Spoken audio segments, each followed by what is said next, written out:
Bismillahirrahmanirrahim. Assalamualaikum warahmatullahi wabarakatuh.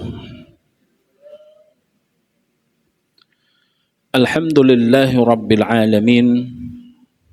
Wassalatu wassalamu ala rasulillah. La hawla wa la quwwata illa billah.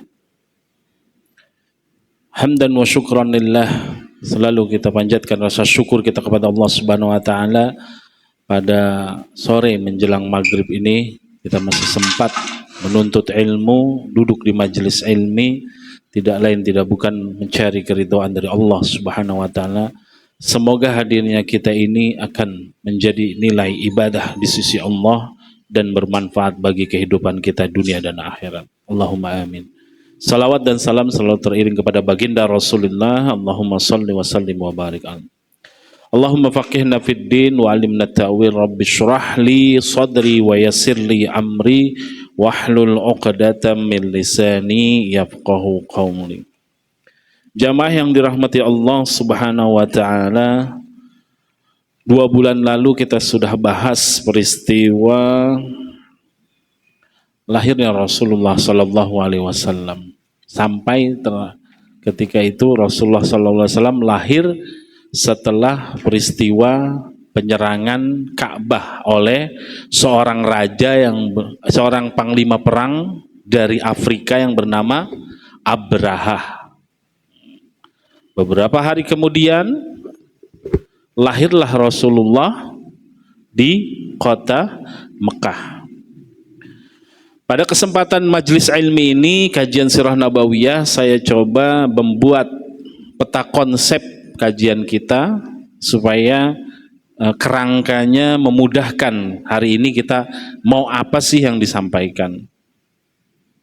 Nah, di sini kita akan lihat pertama nasab Rasulullah dari kakeknya, kemarin sudah disampaikan sampai Nabi Ismail, dan juga ke sebelah kanan warna merah asal nama Muhammad. Jadi asal nama Muhammad ini siapa yang memberi, ya kan? Kan Rasulullah ayahnya sudah wafat sebelum lahir. Biasanya kan yang memberikan nama ayah.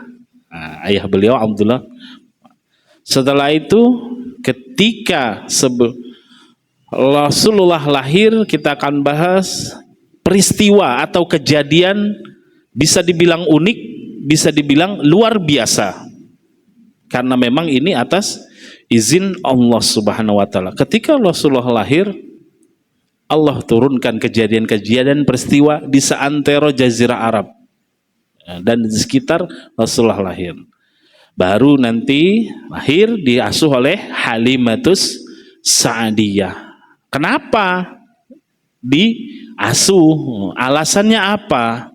Nah, di situ di dalam sejarah disampaikan ada beberapa alasan. Ketika setelah diasuh oleh Halimatus Sa'diyah, sempat diasuh oleh kakeknya Abdul Muttalib, lalu nyambung ke pamannya Abu Talib. Terakhir nanti kita akan bahas masa dewasa Rasulullah ketika umur 25 tahun menjadi seorang bisnismen atau sukses berdagang. Dan juga kisah Khadijah mencari tahu sosok Rasulullah, kepribadiannya, kenapa kok dia bisa terkenal. Dan juga nanti kita lihat bagaimana Rasulullah kok disebut Al-Amin, As-Sodiqul Amin. Peristiwanya apa? Kenapa Nabi Muhammad belum diangkat menjadi Rasul, belum umur 40 tahun, udah dibilang sama orang Mekah, dia itu orang yang terpercaya, paling amanah. Itu sebelum diangkat menjadi Rasul, kurang lebih umur 21 tahun.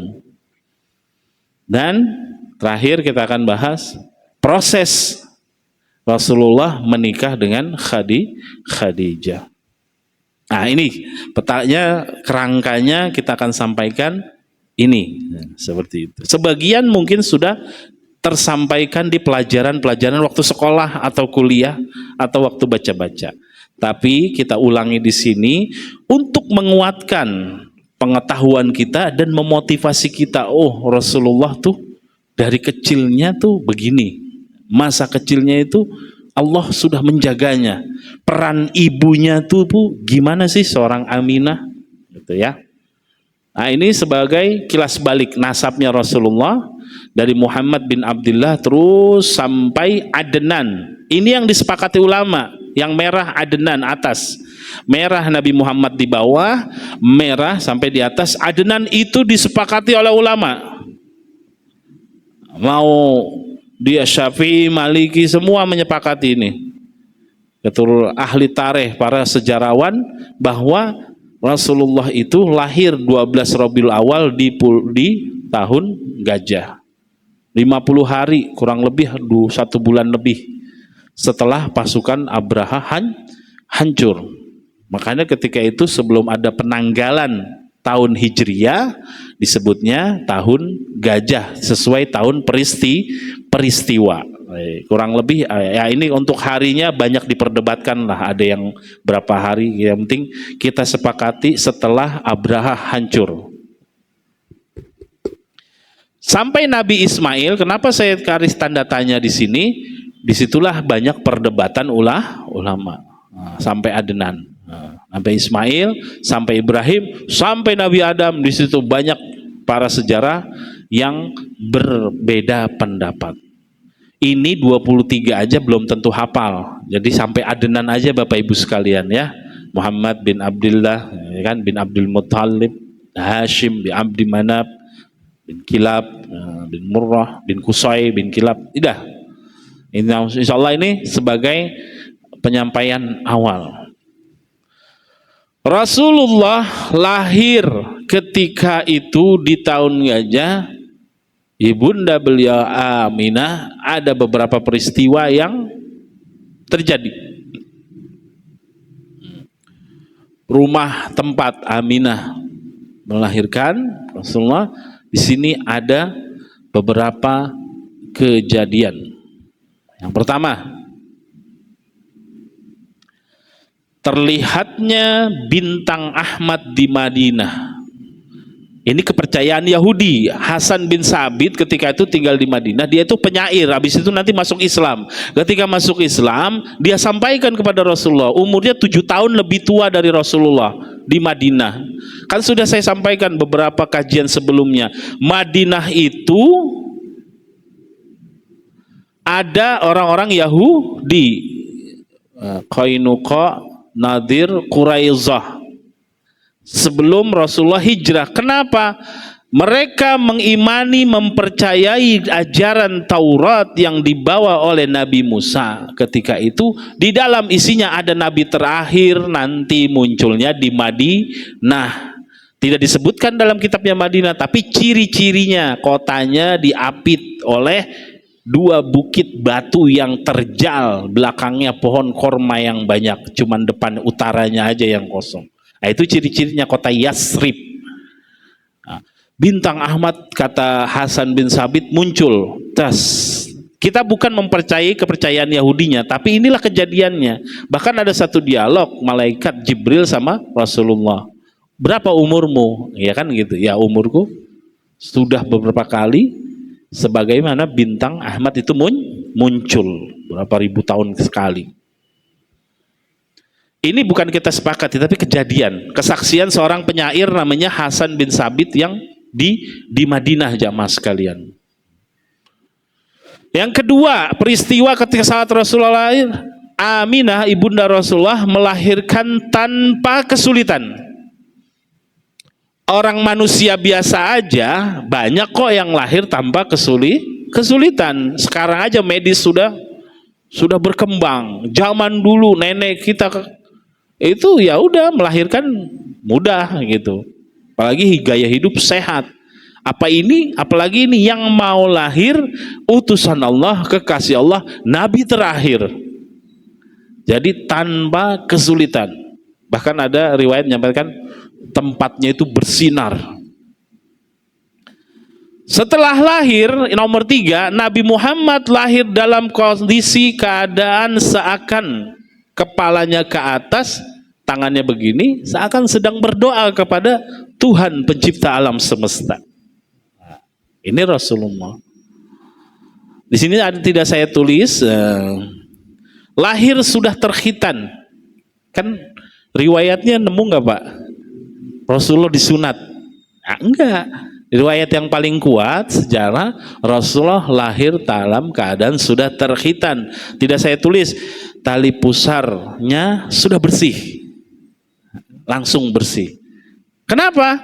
Ya ini kehendak Allah. Bahkan semenjak Rasulullah lahir, tidak saya tulis juga di sini, langit tertutup. Biasanya jin menyontek atau curi-curi kabar untuk memberikan kepada orang yang bekerja sama jin masa depan lah apa yang akan terjadi. Rasulullah lahir tertutup langit. Akhirnya nanti ada satu kisah Rasulullah banyak jin datang, Nusaibin, ya kan? Baru di situ ada surat jin nanti diceritain, kul uhiya ilayya annahu istama'a minal jinni faqalu inna sami'na qur'anan ajaba. Jin itu pada dengerin bacaan Quran Rasulullah.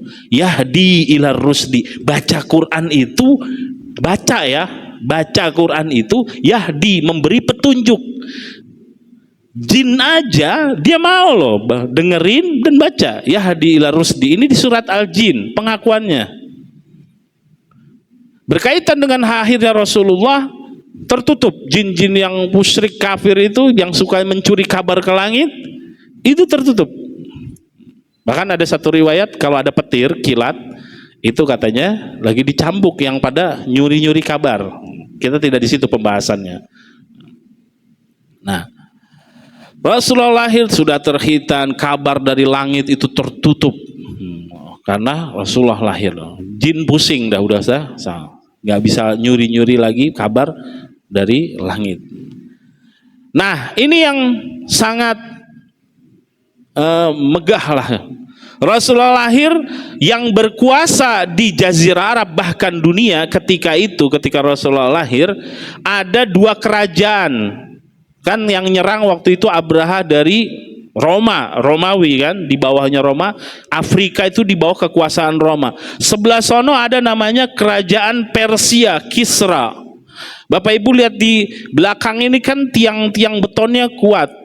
Nah, kerajaan Persia itu bisa 20 kali lipat gedenya itu tiang-tiang beton yang lagi dibangun masjid ini. Rasulullah lahir itu runtuh, goncang. Kerajaan istananya itu tiang-tiang penyangganya itu goncang. Ada sebagian runtuh. Mereka kan kepercayaannya menanyakan kepada para penasehat yang bekerja sama jin. Raja Persia bertanya kepada penasehatnya, kenapa ini kok tiba-tiba kerajaanku goncang tiang-tiang penyangganya? Menurut penerawangan saya, nah itu kan kita tidak mempercayainya, tapi pun terjadi karena memang mereka bekerja sama jin mencuri kabar dari langit. Ketika benar ya memang waktu itu dia dapat yang benar, ya kan? 14 tiang kerajaan Persia goncang. Ditanyakan kepada penasehatnya, Raja Persia, ada apa ini? Nah, ini tanda sudah lahir Nabi terakhir. 14 dari generasi keturunan Raja Persia nanti akan hancur lebur dikuasai oleh pengikutnya Nabi yang lahir sekarang. Kalau begitu dia tenang-tenang aja. Satu generasi 100 tahun lah misalnya. Berarti masih 1400 tahun. Tapi rupanya qadarullah, kerajaan Persia itu kan berkuasa di sebagian dunia ini. Bersama Roma itu di atas 500 tahun. Tapi dengan akhirnya Rasulullah 14 generasinya cukup sampai ke 14 kalah Persia. Siapa yang ngalahin zaman itu? Umar bin Khattab. Berarti nggak sampai 100 tahun kan? Rasulullah lahir, habis itu sampai Umar. Rupanya keluarga kerajaan Persia itu kudeta, saling membunuh, saling kudeta, dan akhirnya sampai keturunan yang ke-14 mereka kalah atau generasi yang meneruskan kerajaan Persia tersebut. Ini dari rahil Rasulullah, dan terbukti zamannya Umar, Khalid bin Walid yang menaklukkan Persia. Nah, orang Persia ini jamaah sekalian suka nyembah api, majusi. Kalau Roma dia kan percaya Tuhan, ajaran Nabi Isa, ya kan? Bahkan turun suratnya Gulibatir Rum. Surat Rum itu menceritakan Roma versus lawan Persia. Karena dia punya keyakinan akidah Tuhannya Nabi Isa, makanya dimenangin sama Allah. Roma lawan Persia walaupun berkali-kali kalah sebelumnya. Nah, Persia ini parah, kan udah saya sampaikan dulu, ya kan? Bagaimana ketika itu Femion punya murid Waddah berdakwah gitu kan untuk menyebarkan agama murni yang dibawa oleh Nabi Isa alaihissalam. Ya. Mereka nyembah apa, Pak? Patung juga nyembah, api disembah. Nah, makanya di sini bilang padamnya api sesembahan kaum Majusi, rakyat Persia. Jadi mereka menyembah api yang besar itu. Rasulullah lahir padam, nggak bisa dinyalain. Padam, ketiup angin, padam. Nah, ini menunjukkan. Dan mereka pun menyucikan dan memuliakan sebuah air yang mengalir di air sungai namanya Sawa. Rasulullah lahir itu air menyusut, dah hilang. Karena di situ banyak kemusyrikan dari api dan air. Jadi kalau kita masih melihat fenomena panen paceklik, lempar kepala sapi ke laut, ke sungai, dari zaman Rasulullah sudah dimusnahkan. Mata airnya sungai Sawa itu hilang, kering. Sampai zaman Rasulullah di Mesir bukan apa, Pak? Bukan hewan, wanita yang masih perawan disembahkan ke laut, dibuang. Disembahkan kepada jin penguasa laut di Mesir supaya panen raya mereka sukses. Memerintah di situ gubernur yang namanya Amru bin As. Kirim surat ke Umar bin Khattab. Umar bin Khattab cuma nulis surat jawaban. Ana khalifatul, ya kan? Khalifatul Islam Umar bin Khattab. Wahai engkau laut dan penghuninya, pakai bahasa Arab begitu. Aku memiliki Tuhan yang menguasai dan menciptakanmu laut ini. Jangan pernah engkau mengganggu. Nah, redaksinya seperti itu. Aku tidak takut dengan kuasamu karena aku punya Allah. Shadaqallah. Kirim surat, kata Umar kepada pengirim suratnya, Amru bin As, surat ini nggak usah dibacain, lempar ke laut. Amru bin As lempar ke laut, disaksikan oleh rakyat Mesir, meledak. Nah, jinnya penunggu laut itu pergi. Jadi tempat-tempat yang air, semak-semak, rumah kosong, benar Pak, benar ada jinnya, betul. Karena mereka adalah bangsa yang diciptakan sebelum manusia. Tapi ada yang beriman, ada yang kafir. Kelebihan kita dia tidak bisa menakut-nakuti kita. Cuman kita kadang terhalusinasi. Karena mereka adalah makhluk gaib, kita makhluk kasar. Tidak bisa, demi Allah, tidak bisa melukai kita. Karena ketakutan kita itu jadi terluka, berbahaya. Makanya kuatkan keimanan. Ada jin itu ngelihat Pak, ada mereka yang beriman ikut ngaji. Malaikat turun ke sini memohonkan ampun untuk yang hadir di tempat ini. Itulah orang yang beriman, mempercayai, meyakini hal-hal yang gaib, termasuk malaikat. Nah, Rasulullah lahir sudah, ya kan? Sebelum Nabi Muhammad diasuh oleh Halimatus Sa'diyah, di sini kita mau lihat kisah nama Nabi Muhammad. Kisah nama Nabi Muhammad.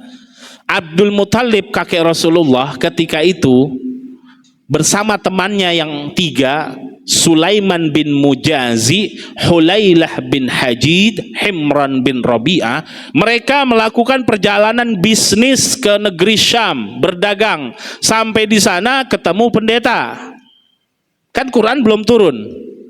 Berarti kitab yang dianut terakhir adalah kitab Nabi Isa. Kalau ketemunya yang ajaran Nabi Musa, ya berarti tahu Taurat.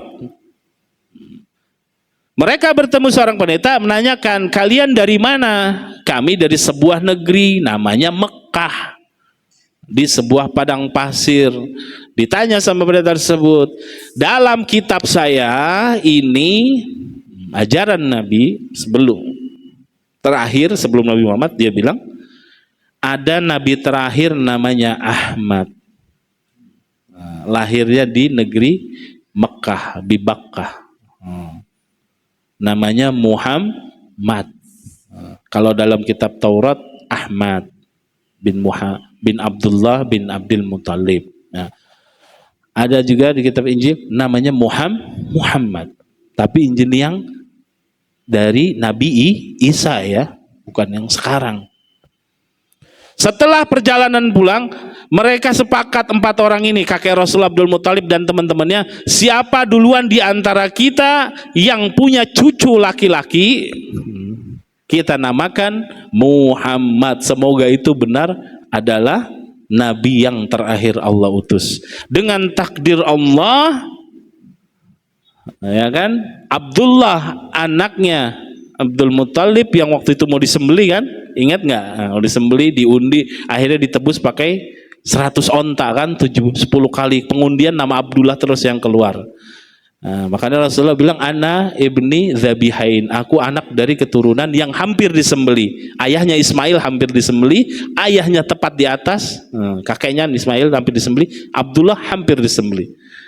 Nah, menikahlah Abdullah dengan Aminah, wafat sebelum Rasulullah lahir.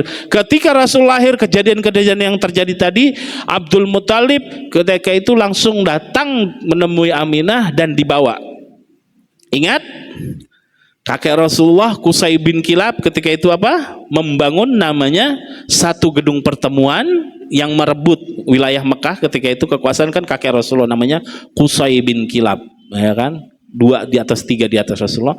Dia bawa, dia bangun oleh kakek Rasulullah namanya Qusay bin Kilab, namanya Darun Nadwah. Darun Nadwah itu tempat untuk berkumpul, tempat untuk nikah, tempat untuk musyawarah, pokoknya multifungsi. Ada yang lahir umumin di situ. Abdul Muthalib setelah menemukan air Zam-Zam, ingat 2 bulan lalu kita sudah sampaikan bagaimana Allah bimbing seorang Abdul Muthalib menemukan air Zam-Zam setelah ratusan tahun hilang lewat mimpi. Dan dia berkuasa ketika itu dinobatkan sebagai pemimpin Mekah. Ketika Abraham mau nyerang juga, yang negosiasi ngembaliin onta dan kambing Abdul Muthalib, kakek Rasulullah. Ketika Rasulullah lahir, Abdul Muthalib sebagai seorang kakek dengan bangganya membawa, telah lahir cucuku laki-laki, ku beri nama Muhammad. Ini satu jalur riwayat ya. Nah ini, jadi kan kita berpikir, kok tiba-tiba namanya Muhammad, dari mana ya? Nah, tapi dari bimbingan Allah, dari kitab sebelumnya. Nah, ditentukan kakeknya ketemu pendeta di negeri Syam, Syria, baru mereka bertekad cucunya lahir laki-laki, siapa duluan di antara 4 orang ini. Dan kesepakatan ini, siapapun, dan takdir Allah namanya Muhammad dari Abdul Muthalib cucunya. Lahir. Dah, ketika lahir, jamaah sekalian dirahmati Allah, dan ini sudah banyak kita tahu di pelajaran SD, pelajaran kuliah mungkin atau sekolah, Nabi Muhammad diasuh oleh Halimatus Sa'diyah, disusui.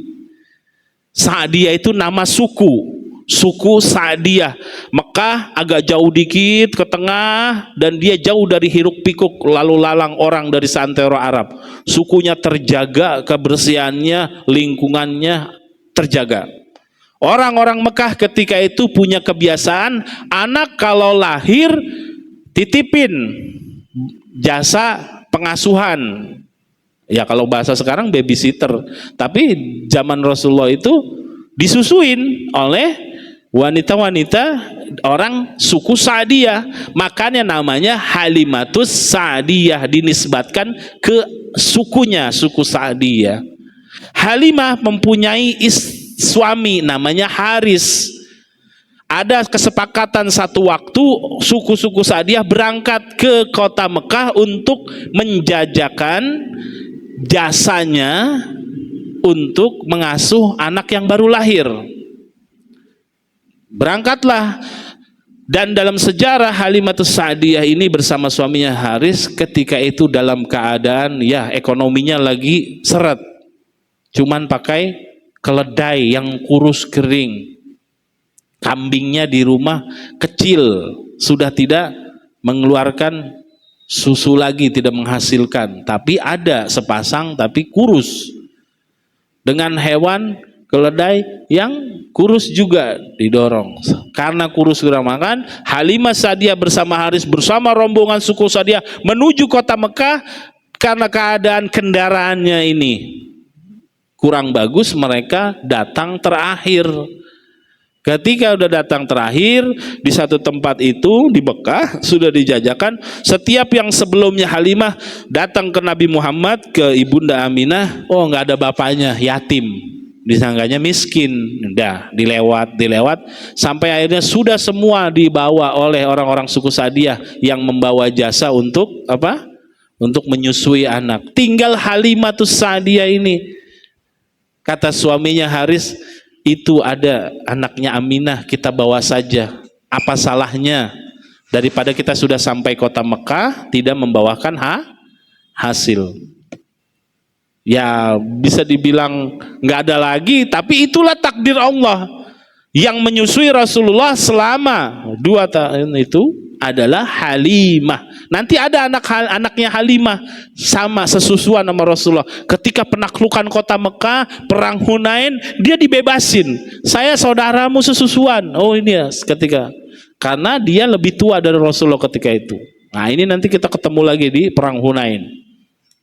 Anaknya Halimatus Sa'diyah yang perempuan. Berangkatlah, ketika diserah terima sama Aminah, dah diambil, dibawa. Sekarang lihat alasannya. Kenapa orang-orang Mekah termasuk ibunda Rasulullah menitipkan jasa disusui anaknya pada suku Sa'diyah. Orang Sa'diyah itu bahasa Arabnya murni. Kayak ngomong, kayak baca Al-Quran. Bahasa Arab murni. Di Mekah bahasa Arabnya sudah campur baur. Ada orang Tawaf dari Syria, dari Afrika, ini bahasanya tercampur. Mereka ingin anaknya itu dari kecil punya dasar bahasa yang Arab murni, dibawa ke suku Sa'diyah. Kedua, alasan diasuh oleh suku Sa'diyah, alasannya adalah lingkungan kesehatannya bagus, asri, alami, ya, walaupun ya gurun pasir, belum terkontaminasi oleh pendatang-pendatang. Pendatang kan datangnya ke Ka'bah, tawaf dan sebagainya. Dan yang ketiga ini, mereka terkenal dengan suku yang menjaga amanah. Ya, jadi nggak adalah perdagangan perdagangan bayi, gampang dilacak padang pasir. Kalau sekarang kan susah. Kalau dulu udah di situ-situ aja, dan mereka amanah.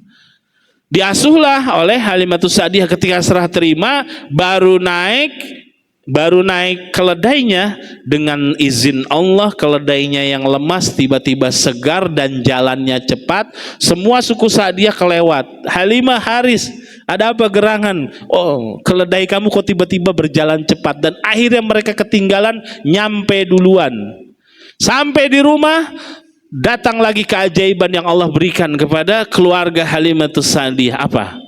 Kambing yang sepasang itu tiba-tiba bisa diperah susunya. Ya, nggak ada sapi Pak, bukan sapi, kambing. Jadi yang sehat itu susu kambing. Susu kambing. Kambing. Rasulullah minumnya susu kambing. Walaupun seperti air sop. Di Bogor ada itu peternakannya. Ya kalau mau ngikutin Rasulullah ya minum susu kambing. Ya sekarang udah banyak ekstraknya kan, ya etawa dan sebagainya. Sunnah-sunnah Rasulullah banyak gitu. Salah satunya ya Rasulullah minum susu kambing. Dan ketika nyampe di situ kambingnya bisa diperah susunya. Ketika diperah susunya kan buat minum dan sebagainya. Habis itu apa? Gemuk lagi. Keesokan harinya digembalakan oleh Haris. suaminya Halimah. Ketika digembalakan tambah sehat, berjalannya waktu, beranak pinak dan banyak, dan dia menjadi orang yang kaya di Sa'diyah. Keberkahan mengasuh Rasulullah sampai suku Sa'diyah mereka kasakusuk, kalau Haris bawa gembala kambing, ikutin nama dia, ikutin kambing kita kemana padang rumput yang dicari, nanti ikut dapat apa? Pasti gemuk kambingnya, pasti beranak pinak dengan lancar, makin sukses. Makin sukses. Kesepakatan dengan ibunda Aminah, Halimatus Sa'diyah 2 tahun. 2 tahun datang kepada Aminah, wahai ibunda Aminah, anakmu sehat, sudah 2 tahun sesuai kesepakatan. Ya, dia nggak bilang kalau tambah sukses tambah kaya, banyak aja. Dah, kesepakatan udah dibayar, boleh nggak saya asuh lagi, kata Halimah. Nggak usah bayar, free charge gitu kan. Silakan, kata Aminah. Diasuh lagi dengan tanpa jasa bayaran. Sampai umur 6 tahun, disitulah ada kejadian. Di sini kita lihat kejadian hebat terhadap keluarga Samaniyah. Hewan ternaknya berkembang biak dan Nabi Muhammad didatangi 2 malaikat. Nah, kakaknya ini, anaknya Halimah, ibu saudara Quraisy, tergeletak di atas tanah. Rupanya apa? Dibelah dadanya oleh malaikat, dibersihin. Tapi kan anak kecil taunya itu sosok yang serem dan sebagaimananya, sampai Nabi Muhammad tergeletak, dan bahkan ketika itu Halimah pun khawatir dan dibawa ke Ibu Aminah.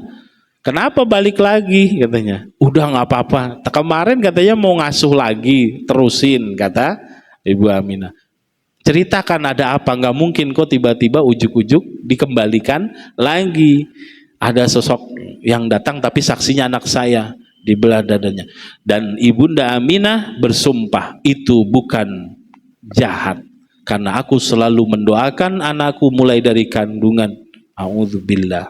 Aku selalu mohon perlindungan dari Allah min ainin hasid, dari makhluk-makhluk yang hasid, yang dengki dan sebagainya. Itu pasti utusan Tuhan. Ya udah, intinya Halimah selesai 6 tahun. 6 tahun, Pak, diasuh oleh Halimah. Sukses. Jadi orang saudagar, kambingnya banyak, hewan ternaknya banyak. Mengasuh Rasulullah. Seperti itu. Masuk ke kisah Rasulullah diasuh oleh Abu Talib. Ketika diserahkan oleh Halimatus Sa'diyah, Rasulullah diajak oleh Ibu Aminah ke Madinah, ngunjungin paman-pamannya, ya kan? Ngunjungin paman-pamannya. Sudah selesai ngunjungin, perjalanan pulang di Robwah, Aminah sakit, dan akhirnya pun dengan takdir Allah wafat di dekat Madinah, nama daerahnya Robwah. Dibawalah oleh pembantunya Rasulullah, itu Nabi Muhammad kecil, dibawa ke siapa? Kakek Rasulullah, Abdul Muttalib. Nah, dibawa oleh Abdul Muttalib, diasuh. Dari selama pengasuhan oleh kakek Rasulullah inilah Rasulullah ngikut rapat di Darun Nadwah. Kalau Abdul Muttalib lagi rapat di Darun Nadwah, dia ngikut, ngeliatin bagaimana cara memimpin, bagaimana bermusyawarah. Secara alami melihat gerak-gerik kakeknya, bagaimana menjadi seorang pemimpin. Dengan takdir Allah, wafatlah Abdul Muttalib. Dan setelah Abdul Muttalib wafat, Nabi Muhammad diasuh oleh pamannya yang bernama Abu Talib. Pamannya kan yang di sejarah ini 4 nih. Masuk Islam 2, Hamzah, Abbas. Yang tidak masuk Islam siapa? Abu Talib sama Abu Lahab. Nah, diasuh oleh Abu Talib, anak Abu Talib banyak dari kecil tuh. Anaknya Abu Talib banyak, diasuh sampai ada kesaksian istri Abu Talib kalau lagi ngasih makan itu Rasulullah nggak pernah kebagian karena pribadinya yang selalu dijaga oleh Allah, nggak suka berebutan. Sampai Abu Talib menyampaikan kepada istrinya, kalau menyiapkan makan ini buat Muhammad sisakan, pisahkan, nanti dia akan makan sendiri karena pasti nggak kebagian, karena memang akhlaknya itu selalu menjaga. Dan Rasulullah nggak pernah mau lihat Ka'bah tawaf kalau yang zaman jahiliyah itu mereka tawaf itu tidak pakai busana. Kalau nggak beli kain dari orang-orang Quraisy,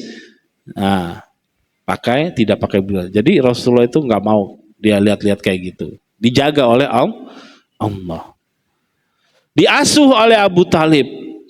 Dan kita lihat umurnya di sini, di umur 12 tahun jamaah sekalian, di umur 12 tahun tiba-tiba Rasulullah megang Abu Talib, ikut mau kemana paman, ikut ke negeri Syam, ikut berdagang, ikut pokoknya, tumben-tumbenan biasanya.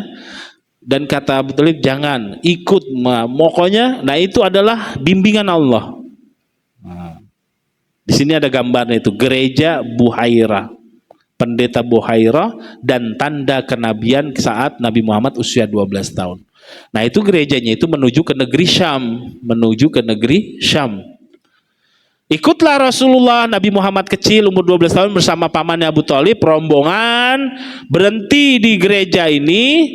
Ama pendeta itu naik ke lantai 2 suka melihatin. Rupanya rombongannya Abu Talib ini awan itu ngikutin di keteduhan.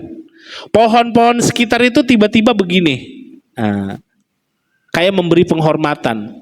Dan itu tanda-tanda yang mereka ketahui oleh para pendeta itu. Nah ini nabi nih, ini pasti ada calon nabi, ada calon nabi yang terakhir di situ.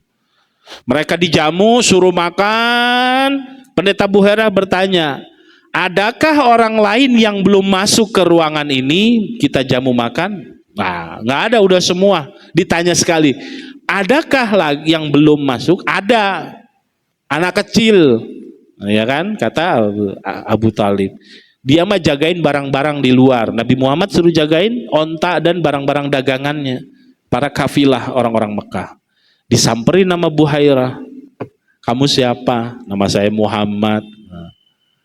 Bapakmu siapa? Abdullah, Abdul Muthalib. Dicocok-cocokin tanda-tanda yang ada di kitab Injil.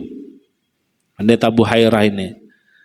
Setelah itu diajak ke dalam. Bolehkah aku melihat pundakmu? Dilihat. Nah, Nabi itu dalam kitab Syama'il Muhammadiyah, Imam Tirmizi, ciri-ciri fisik Rasulullah, fisik Nabi, salah satunya adalah di pundaknya ini ada daging kecil seperti apel. Ah itu. Buhairah lihat pundaknya, udah yakin. Silakan makan. Disamperin gerumunan orang-orang yang lagi makan. Siapa di antara kalian walinya anak yang tadi di luar? Abu Talib langsung datang. Saya bapaknya. Saya bapaknya. Disamperin nama pendeta Buhairah itu, Bapak Ibu sekalian. Menurut kitab saya, bapaknya lah sudah wafat sebelum dia lahir. Kalau saya tidak salah, kamu pamannya. Nah, digituin nama. Karena kok bisa tahu katanya? Iya, ini ajaran Nabi yang terakhir, Nabi Isa alaihissalam. Nah, setelah itu disampaikan, wahai Abu Talib, ini keponakanmu, dia akan menjadi nabi terakhir yang Allah utus ke muka bumi ini. Dan di sana di negeri Syam ada orang-orang Yahudi yang akan mencoba membunuhnya. Terus bagaimana? Balik lagi. Makanya Rasulullah ketika umur 12 tahun sudah kelihatan tanda-tanda kenabian oleh pendeta Buhairah, dibawa balik lagi oleh Ali bin Abi Thalib, dilindungin. Begitu hebatnya Abu Talib melindungi Rasulullah. Tapi begitulah hidayah. Dari umur 12 tahun Nabi Muhammad, Abu Thalib sudah tahu ini ponakannya bakal jadi nabi. Tapi ketika sudah diikrarkan umur 40 tahun, ana Rasulullah, Abu Thalib belum mendapat secercah hidayah dari Allah. Ini takdir Allah. Jadi untuk meyakinkan manusia selanjutnya bahwa hidayah petunjuk itu milik Allah. Sekelas Nabi aja paman tercintanya, sampai akhir hidupnya Abu Thalib tidak mengucapkan la ilaha illallah Muhammadur Rasulullah, tidak, karena gengsi kesukuan dan sebagainya. Dan Allah memberikan contoh seperti itu.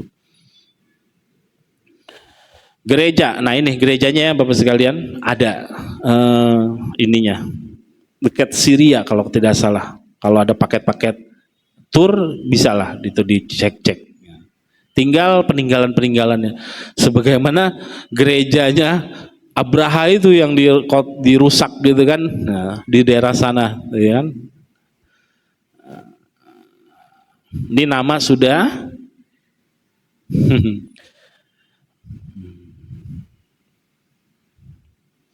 Muhammad ya sampai 8 tahun. Nah, kakek wafat. Nah, Abu Thalib bersama Abu Thalib berapa tahun? Kan sama Ibunda Aminah 6 tahun. Habis itu sama Abdul Muthalib kakeknya 2 tahun. Ketika umur 8 tahun diasuh oleh Abu Thalib sampai umur 25 tahun. Sampai umur 21 tahun mengembala kambing. Kenapa utusan Allah itu Rasulullah ketika masa-masa mudanya mengembala kambing? Oh, kambing itu hewan yang tertib. Hewan yang tertib, tenang, nggak gerasak gerusuk. Lihat di medsos, ketika masuk ada anjing peliharaan itu udah bisa ngatur kambing masuk tuh. Nah, itu salah satu hikmahnya. Kambing itu hewannya tertib, mudah diatur, tidak gerasak gerusuk. Beda kalau bersuara, yaitu memang komunikasi dia, suara minta makan, suara kedinginan atau ketakutan, ada apa, nah itu beda. Tapi hikmahnya memang para nabi mengasuh kambing atau domba, karena domba-domba itu hewan yang tertib, tenang, dan susunya sangat sehat. Susu kambing sangat sehat, gitu. Mulai sekarang galakan minum susu kambing. Mahal tapi enak, kuat, tulangnya jadi kuat, tulang-tulang sendinya jadi kuat. Nah. Saat umur 80 tahun mengembala kambing sampai 21 tahun. Ketika 21 tahun Rasulullah sudah punya modal dari ngangon kambing, mungkin jual apa, punya modal, mulai berbisnis. Nah, kisah bisnis dagang Rasulullah ini udah dewasa ya. Nanti kita balik lagi di pertemuan selanjutnya bagaimana ketika Rasulullah masih dewasa bersama teman-temannya. Tapi kita fokus ke tentang yang sudah terkenal dulu, yaitu Al-Amin. Betul kan, Rasulullah sebelum diangkat menjadi Rasul punya julukan Al-Amin, terpercaya, amanah. Pada usia 20 tahun Rasulullah mulai berbisnis di Mekah, satu pasar namanya Pasar Ukas, menjajakan dagangan. Ada orang dari luar kota Mekah ingin tawaf, belanja dulu ke Rasulullah, ke Nabi Muhammad. Belanja, tidak disebutkan beli apa, tapi belanja dititipkan. Titip, saya mau tawaf dulu. Habis tawaf dia pulang, kagak balik ke Nabi Muhammad. Perjalanannya 3 hari. Setelah 3 hari di rumahnya baru sadar barang dagangannya ketinggalan. Jalan lagi 3 hari ke Mekah dan melihat itu ke Pasar Ukas, melihat Nabi Muhammad muda umur 21 tahun, barang dagangannya tidak berubah dan tidak berkurang sedikit pun. Dan dia berterima kasih dan langsung berdiri di sebuah batu dekat pasar tersebut. Quraisy, nih namanya Muhammad, 6 hari barang saya tinggal lupa, tidak berkurang sedikit pun. Silakanlah berbisnis, berniaga dengan dia, orangnya sangat amanah dan terpercaya dan sabar. Oh, dikerubuti nama orang Quraisy Al-Amin. Muhammad Shadiqul Amin. Bahkan ketika peletakan Hajar Aswad, kepala suku itu nanti pada bertengkar, mereka bersepakat siapa yang muncul di gerbang sana, masuk ke dekat gerbang kota Mekah, dia yang meletakkan Bait Hajar Aswad. Nabi Muhammad ketika jalan, Shadiqul Amin, Shadiqul Amin. Orang-orang Mekah menghormatinya semua sebelum diangkat jadi nabi nih. Tuh orang yang paling terpercaya dan amanah Muhammad. Akhirnya peletakan Hajar Aswad itu pun diamanahkan, diputuskan oleh Rasulullah. Nanti kita cerita di situ lagi. Nah, inilah kisah Nabi Muhammad dijuluki Al-Amin gara-gara dia bertransaksi sama orang luar kota Mekah. Selama 6 hari dia pergi balik lagi, itu dia tetap pegang. Maksudnya ya pulang-pulang. Ketika berdagang dia taruh lagi, siapa tahu muncul. Setelah 6 hari baru ketemu, baru diumumkan. Mulai detik itu orang mulai berbisnis kepada Rasulullah. Dan mulailah ikut perjalanan ke negeri Syam, Yordan, Palestina, Lebanon, Syria. Itu namanya negeri Syam. Disitulah pusat perbisnisan berdagang. Rasulullah mulai mengembangkan bisnisnya, dan rupanya seorang janda kaya raya mendengar kisah ini dan dia investasikan modalnya kepada Muhammad. Berangkat ke negeri Syam, bawa dulu beli di pasar Ukas barang-barang souvenir di Mekah, ke negeri Syam dijualin, sudah dijual dapat untung sama Rasulullah, dibeliin barang-barang istimewa yang unik di negeri Syam, dijual lagi di Mekah. Kalau teman-temannya yang lain, dia datang jualan, duitnya dibawa. Sebelum dibawa, dia pesta beberapa hari, melihat wanita bernyanyi, berdandan, berjoget. Rasulullah enggak, pulang langsung. Langsung ketika nyampai dibalikin modalnya, bagi rata. Khadijah sampai terkesima. Di perjalanan selanjutnya Khadijah nitip lagi investasi ke Nabi Muhammad, dan tidak hanya Khadijah, banyak para pengusaha di kota Mekah dititipkan lagi. Tapi Khadijah punya misi, bawa ini pengawalku atau pembantunya, namanya Maisaroh, warna merah nih. Maisaroh laki apa perempuan, Bu, Pak? Di Indonesia Maisaroh laki perempuan? Perempuan. Yang menemani Rasulullah berbisnis ke negeri Syam, utusannya Khadijah. Maisaroh ini laki-laki. Ya kan, jadi tahu kan, belajar sirah nabawiyah. Oh iya, nama Maisaroh itu laki-laki dulu. Nah, dia itu utusannya Khadijah mendampingi Rasulullah. Dan kejadian ketika Nabi Muhammad umur 12 tahun ketemu lagi sama pendeta. Ketemu lagi, Nabi Muhammad nggak ditanyain, tapi pendeta nanyain si Maisaroh. Ini kenapa? Ini siapa? Muhammad, bisnismen. Kok dia ngelihat awan itu ngikutin, melindungi panas dari Rasulullah. Pohon-pohon agak nunduk gini. Oh gitu. Nah, intinya Maisaroh sudah dapat kisi-kisi, sudah dapat sebagian informasi. Ini orang, ini pemuda spesial, beda. Dan ketika perjalanan, ketika istirahat, Nabi Muhammad muda itu tidak memperlakukan Maisaroh sebagai seorang pembantu, tapi benar-benar seorang sahabat. Duduk makan bareng, udah makan bareng. Seketika itu, ketika istirahat ingin buang hajat, Nabi Muhammad muda baru disamperin pendeta itu Maisaroh, ditanya-tanya dan sebagainya. Berangkatlah, nggak dikasih tahu sama pendeta. Mereka tetap berangkat berdagang ke negeri Syam. Untung polanya sama, udah untung dibeliin barang-barang yang ada di negeri Syam yang spesial. Sebelum masuk ke kota Mekah, itu udah banyak orang nungguin, dijualin lagi sama Rasulullah. Pulang 2 kali lipat keuntungan, langsung diberikan. Hari itu juga sampai, langsung datang ke rumah Khadijah, diberikan keuntungannya, dibagi sesuai kesepakatan. Rasulullah pulang, Khadijah tanya sama Maisaroh, bagaimana engkau perjalanan bersama Muhammad? Apakah dia memperlakukanmu dengan baik? Diceritain semua, diperlakukan dengan baik, diajak makan bareng, ketemu pendeta yang ada tanda-tanda ciri kenabian nih orang, semuanya ditanyain. Dah selesai. Rasulullah pulang ke rumah Abu Talib. Khadijah ketemu bestinya. Siapa bestinya? Namanya? Saya lupa ngasihnya. Nafisah. Temannya Khadijah Nafisah. Nafisah inilah mak comblang bahasa kita. Utusannya Khadijah untuk bertemu Abu Talib dan Rasulullah.